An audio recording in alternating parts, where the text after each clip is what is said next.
கர்நாடக முன்னாள் முதல்வர் எடியூரப்பாவுக்கு எதிரான போக்சோ வழக்கில் புகார்தாரரின் மரணம் குறித்து விரிவான அறிக்கை அளிக்க பெங்களூரு காவல் ஆணையருக்கு மாநில மகளிர் ஆணையம் கடிதம் அனுப்பியிருக்கிறது. விவரங்களை செய்தியாளர் பாரதிராஜாவிடம் கேட்கலாம். பாரதிராஜா, இந்த வழக்கின் முழு பின்னணி? கண்டிப்பாக முதல்ல இந்த வழக்கின் பின்னணி என்ன என்பதை பார்க்க வேண்டும். கடந்த பிப்ரவரி மாதம் முன்னாள் முதல்வர் எடியூரப்பா அவரது வீட்டிற்கு 17 வயது சிறுமி ஒருவரும் அவரது தாயாரும் உதவி கேட்பதற்காக சென்றதாகவும், அப்போது எடியூரப்பா அவர்கள் அந்த 17 வயது சிறுமிக்கு பாலியல் தொல்லை அளித்ததாகவும் குற்றச்சாட்டு எழுந்தது. இது தொடர்பாக சதாசிவ நகர் காவல் நிலையத்தில் பாதிக்கப்பட்டதாக கூறப்படும் அந்த பெண்ணின் தாயார் புகார் அளித்திருந்தார். இந்த வழக்கு முன்னாள் முதல்வர் மீது என்பதால் இந்த வழக்கில் சிஐடிக்கு மாற்றப்பட்டு விசாரிக்கப்பட்டு வந்தது.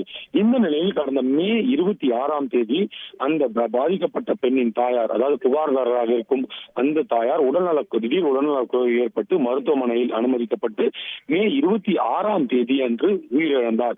அந்த மரணத்தில் சந்தேகம் இருப்பதாக பல்வேறு சமூக ஆர்வலர்கள் குற்றம் சாட்டினர். இதற்கு முக்கியமான காரணம் என்ன என்று பார்த்தால், இந்த பாலியல் புகார் வழக்கில் எடியூரப்பா மீது புகார் அளித்திருப்பது அந்த பெண்மணி. எனவே இதன் மூலமாக அவருக்கு சந்தேக மரணம் என்ற ஒரு விஷயம் ஏற்பட்டிருக்கலாம். இதுக்கு பின்னணியில் எடியூரப்பா இருப்பாரோ என்றெல்லாம் கூட கேள்விகள் இருந்தது. ஆனால் அந்த பெண்ணின் மருத்துவ அறிக்கையை பொறுத்த மட்டும் புற்றுநோய் மற்றும் மூச்சு திணறல் காரணமாக அவர் உயிரிழந்ததாக கூறப்பட்டிருந்தது குறிப்பிடத்தக்கது. இது தொடர்பாக வழக்கும் உலிமாவு காவல் நிலையத்தில் பதிவு செய்யப்பட்டிருந்தது.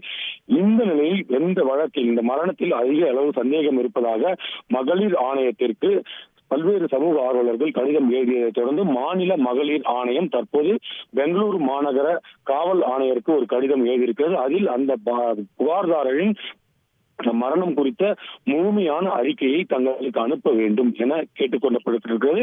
இதை பொறுத்த மட்டில் எடியூரப்பாவுக்கு இதில் சிக்கல் ஏற்படுமா? ஏனென்றால் இது அவர் இயற்கையாக மரணம் அடைந்திருந்தால், அதாவது உடல்நலக்குறைவால் மரணம் அடைந்திருந்தால் பரவாயில்லை. ஆனால் விசாரணை அறிக்கையில் என்ன மாதிரியான விவரங்கள் வரும் என்பதை பொறுத்துதான் அடுத்த கட்ட நகர்வுகள் இடம்பெறும்.